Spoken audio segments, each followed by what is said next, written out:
Breaking news చూస్తున్నాం. తెలంగాణ ప్రభుత్వ శాఖల్లో ఉద్యోగుల జీతాల చెల్లింపుల వ్యవహారంలో భారీ అక్రమాలు వెలుగులోకి వచ్చాయి. ఒకే ఆధార్ నంబర్తో ఇద్దరు ఉద్యోగులు ప్రభుత్వ ఖజానా నుంచి జీతాలు తీసుకున్న వ్యవహారం ఇప్పుడు కలకలం రేపుతుంది. దాదాపు 40 మంది ఉద్యోగులు రెండు వేరువేరు ప్రభుత్వ శాఖల్లో జీతాలు తీసుకున్నట్లు గుర్తించారు. దీంతో ఉద్యోగుల వివరాలు, ఆధార్ అనుసంధానం, జీతాల చెల్లింపులపై ప్రభుత్వం మరింత అప్రమత్తమైంది.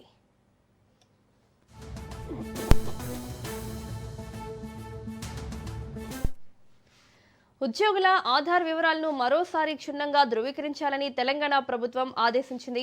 ముఖ్యంగా డూప్లికేట్ ఆధార్ మ్యాపింగ్ పై ప్రత్యేక విచారణ చేపట్టాలని నిర్ణయించింది. ఒకే వ్యక్తి రెండు శాఖల్లో ఉద్యోగిగా నమోదై అక్రమంగా రెండు చోట్ల జీతాలు పొందినట్లు తేలితే సంబంధిత వ్యక్తులపై క్రిమినల్ చర్యలు తీసుకునేందుకు ప్రభుత్వం సిద్ధమవుతోంది.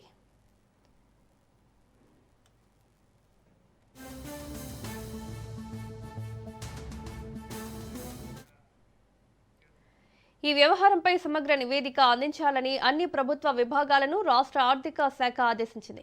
అసలు ఎంతమంది ఈ విధంగా జీతాలు పొందారు, ఈ అక్రమాలకు సహకరించింది ఎవరు, ప్రభుత్వ ఖజానాకు ఎంత మేర నష్టం వాటిల్లింది అనే అంశాలపై విచారణలో స్పష్టత వచ్చే అవకాశం ఉంది. ప్రభుత్వ ఉద్యోగుల జీతాల చెల్లింపుల్లోనే ఇలాంటి అక్రమాలు బయటపడటం ఇప్పుడు చర్చనీయాంశంగా మారింది.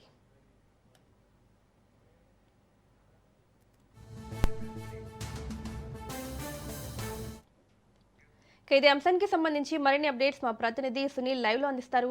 సునీల్, ఒకే ఆధార్ నంబర్తో రెండు చోట్ల ప్రభుత్వం నుంచి ఉద్యోగాలు తీసుకున్నట్లుగా జీతాలు తీసుకున్నట్లుగా తెలుస్తోంది. ప్రభుత్వ ఉద్యోగులు డీటెయిల్స్ ఏంటి?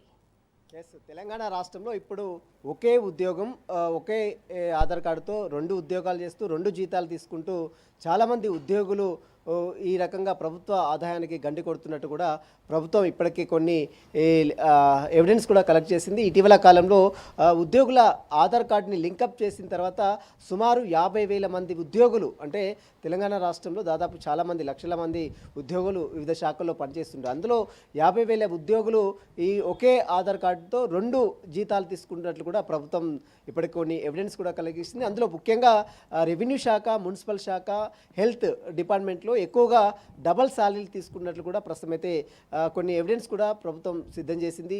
ఇప్పటికీ వాటికి సంబంధించిన శాఖపరమైనటువంటి చర్యలు తీసుకునేందుకు రాష్ట్ర ప్రభుత్వం ఇప్పటికే దీనిపై పూర్తిగా నివేదికను తీసుకురావాలని కూడా ఇప్పటికే చీఫ్ సెక్రటరీ సంజయ్ జాజు ఇప్పటికే అన్ని శాఖ అధికారులకు కూడా ఆదేశాలు జారీ చేశారు. మొత్తం దాదాపు వివిధ శాఖల్లో పనిచేస్తున్నటువంటి ప్రభుత్వ ఉద్యోగులు ఒకే ఆధార్ కార్డుతో రెండు ఉద్యోగాలు చేస్తూ రెండు జీతాలు తీసుకున్నట్లు కూడా ప్రభుత్వం ఇప్పటికీ కొన్ని ఎవిడెన్స్ కలెక్ట్ చేసింది. కాబట్టి ఆ రెండు జీతాలు తీసుకున్నటువంటి డేటాను మొత్తం కూడా ఇప్పటికే కొంతమంది డేటాని కలెక్ట్ చేసింది. ఇంకా చాలా శాఖల దగ్గర నుంచి, అంటే పర్యావరణ శాఖ ఉంది, అటవీ శాఖ ఉంది, అదేవిధంగా గ్రామ పంచాయతీ, మున్సిపల్, ఈ సంబంధించిన వివిధ శాఖల లీస్ట్ అవుట్ కూడా ట్రేస్ అవుట్ చేసే దిశగా రాష్ట్ర ప్రభుత్వం ఉంది. ఇప్పటికే దాదాపు 50,000 మంది ఉద్యోగుల మొత్తం కూడా డబల్ శాలరీ తీసుకుంటారు. దీంతోపాటు అవుట్ సోర్సింగ్ ఉద్యోగుల కూడా చాలామంది, అంటే ఎప్పుడు ఎంప్లాయీస్ని అక్కడ టేక్అవుట్ చేసుకోకుండానే వారి దగ్గర నుంచి అవుట్ సోర్సింగ్ ఎంప్లాయీస్ కూడా పెద్ద ఎత్తున డబ్బులు తీసుకున్నట్లు కూడా ప్రస్తుతం అయితే ఎవరైతే అవుట్ సోర్సింగ్ నడుపుతున్నటువంటి ఏజెన్సీస్ ఎవరైతే ఉన్నారో వారు కూడా ప్రభుత్వ ఆదాయాన్ని గండి కొడుతున్నట్టు కూడా ఇప్పటికే రాష్ట్ర ప్రభుత్వం గుర్తించింది. ఇప్పటికే అవుట్ సోర్సింగ్ దాదాపు అందులో 50,000 పైగా అవుట్ సోర్సింగ్ ఉద్యోగులు జీతం తీసుకుంటారు, పని చేయకుండా జీతం తీసుకుంటారు. ఒక లెక్క తీసుకుంటే మరోవైపు ప్రభుత్వ ఉద్యోగులు కూడా ఒకే ఆధార్ కార్డుకు రెండు ప్రభుత్వ ఉద్యోగాలు చేస్తూ, అంటే ఒకే శాఖలో మరొక శాఖలో పనిచేస్తూ ఆ శాఖ నుంచి జీతం తీసుకోవడం, ఈ శాఖ నుంచి జీతం తీసుకోవడంతో ప్రభుత్వ ఆదాయానికి చాలా ఇబ్బందికరంగా మారుతుంది. కాబట్టి వాటికి సంబంధించిన వివరాలపై కూడా పూర్తిగా సంజయ్ జాజు అందరి అధికారులకు దిశానిర్దేశం చేయడం జరిగింది. ఇప్పటికే ఆల్ ప్రిన్సిపల్ సెక్రటరీకి కూడా ఆదేశాలు జరిగింది. 7 రోజుల్లో పూర్తి నివేదిక సమర్పించాలి. ఏ శాఖలో ఎంతమంది ఉన్నారు, ఏ శాఖలో ఎంత ఉద్యోగాలు, ఎంత జీతాలు తీసుకుంటున్నారు, వీటన్నిటికి సంబంధించిన విషయంతో పాటు ఆధార్ కార్డు లింకప్ చేయాలి. ప్రతి ఉద్యోగి కూడా జీతాలు తీసుకున్నటువంటి ఉద్యోగికి ఆధార్ కార్డు లింకప్ చేయాలి. ఒకవేళ డబుల్ శాలరీ పడుతున్నటువంటి వారి లీస్ట్ అవుట్ కూడా ట్రేస్ అవుట్ చేయాలి. పూర్తి నివేదికని 1 వీక్లో పూర్తిగా సబ్మిట్ చేయాలంటూ కూడా ఇప్పటికే రాష్ట్ర ప్రభుత్వము చాలా సీరియస్గా దృష్టి సారించింది.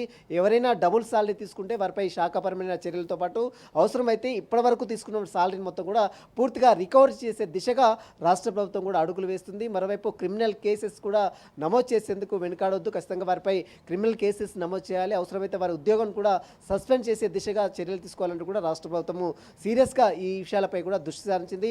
రాష్ట్ర ప్రభుత్వాన్ని ఆదాయానికి గండి కొడుతున్నటువంటి ప్రభుత్వ ప్రభుత్వ ఉద్యోగులే ఆదాయానికి గండు కొడుతూ ఉన్నటువంటి నేపథ్యంలో వారిపై ఖచ్చితంగా శాఖపరమైన చర్యలు తీసుకోవాలంటూ కూడా ఇప్పటికే అధికారులకు దిశానిర్దేశం చేసింది. దీనిపై చీఫ్ సెక్రటరీ అటు సంజయ్ జాజు కూడా ఉన్నతాధికారులకు ఆదేశాలు చేసింది. వివిధ శాఖల దగ్గర నుంచి కూడా పూర్తి నివేదిక సమర్పించాలి. ఏ శాఖలో ఎంతమంది ఉద్యోగులు ఉన్నారు, ఎంతమంది జీతాలు తీసుకున్నారు, ఎంతమంది డబుల్ జీతాలు తీసుకున్నారు అన్న వివరాలు మొత్తం కూడా సబ్మిట్ చేయాలి 1 వీక్లో అంటూ కూడా ఇప్పటికే అధికారులకు దిశానిర్దేశం చేసింది. ఇప్పటికే దీనికి సంబంధించిన వివరాలపై కూడా పూర్తిగా కొన్ని ఎవిడెన్స్ కలెక్ట్ చేసినప్పుడు కూడా మిగిలిన శాఖల దగ్గర నుంచి కూడా అన్ని ఆధారాలు సేకరించిన తర్వాత దీనిపై అన్ని విధాలుగా రాష్ట్ర ప్రభుత్వం కూడా చర్యలు తీసుకునే అవకాశం ఉంది. మౌనిక, సునీల్, అయితే నిజంగానే వీళ్ళ శాలరీస్ ఇప్పుడు ఏవైతే మీరు శాఖలు చెప్పారో వాళ్ళలో శాలరీసే చాలా ఎక్కువగా ఉంటాయి.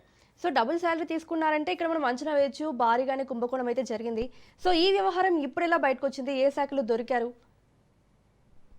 ఒకే ఆధార్ కార్డుతో ఇంతకుముందు అయితే ఆధార్ కార్డు లింకప్ లేక ఉండేది. కానీ ఇప్పుడు తెలంగాణ రాష్ట్ర ప్రభుత్వంలో కాంగ్రెస్ ప్రభుత్వం ఏర్పడిన తర్వాత ప్రతి ఉద్యోగి కూడా ఆధార్ కార్డు లింక్ పెడుతున్నారు. అంటే అవుట్ సోర్సింగ్ ఉద్యోగులైనా సరే, మరోవైపు కాంట్రాక్ట్ ఉద్యోగులైనా సరే, ప్రభుత్వ ఉద్యోగులైనా సరే ఆ లింకప్ పెట్టడం వల్ల వీరు ఎక్కడెక్కడ పనిచేస్తున్నారు, ఎక్కడెక్కడ సాలరీలు తీసుకున్నారు అనేది పూర్తి వివరాలు మొత్తం కూడా బయటపడుతున్నాయి. అంటే ఒక బ్యాంక్ అకౌంట్ నుంచి డబ్బులు వాళ్ళకు ప్రతి నెల సాలరీ పడుతుంది. కానీ ఇంకొక అకౌంట్ కూడా, అంటే ఇంకొక అదే ఆధార్ కార్డు పేరుతో మరొక సాలరీ కూడా పడడం పట్లనే రాష్ట్ర ప్రభుత్వం దీనిపై దృష్టి సారించింది. అంటే ఒక ఉద్యోగికి 2 జీతాలు ఏ రకంగా పడుతున్నాయి, అంటే ఒక శాఖలో పనిచేస్తే మరో శాఖలో పనిచేస్తే ఆ శాఖ జీతం, మరి ఈ శాఖ జీతం, 2 జీతాలు ఏ రకంగా ఇస్తారు అన్న దానిపైనే ప్రభుత్వం దృష్టి సారించింది. కాబట్టి దీనిపై ఇప్పటికే చీఫ్ సెక్రటరీ సంజయ్ జాజు కూడా అందరు అధికారులతో కూడా పూర్తిగా నిన్న సమీక్ష నిర్వహించారు. ఎందుకు 2 జీతాలు తీసుకున్నారు అని దానిపై కూడా ఇప్పటికే ఒక మెమోని సర్క్యులర్ కూడా జారీ చేశారు.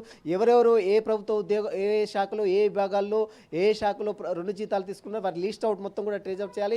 ఇప్పటికే చాలా మంది మున్సిపల్ శాఖ కావచ్చు, రెవెన్యూ శాఖ కావచ్చు, మరోవైపు అటు హెల్త్ డిపార్ట్మెంట్ కావచ్చు, చాలా మంది పోలీస్ డిపార్ట్మెంట్ కావచ్చు, అందులో కొంతమంది వేరే చోట్ల పనిచేస్తూ 2 జీతాలు తీసుకున్న వారికి కూడా పూర్తిగా లిస్ట్ అవుట్ చేయాలి. ఖచ్చితంగా అవసరమైతే వారిపై శాఖాపరమైన చర్యలు తీసుకోవాలంటూ కూడా ఇప్పటికే అధికారులకు దిశానిర్దేశం చేసింది. 1 వీక్లో పూర్తిగా రిపోర్ట్ సబ్మిట్ చేసిన తర్వాత మరి ప్రభుత్వం వీటిపై ఎలాంటి చర్యలు తీసుకునేది కూడా పూర్తిగా రాష్ట్ర వ్యాప్తంగా కూడా తీవ్ర చర్చనీయాంశమైన పరిస్థితి కనబడుతుంది. Right Sunil, thank you.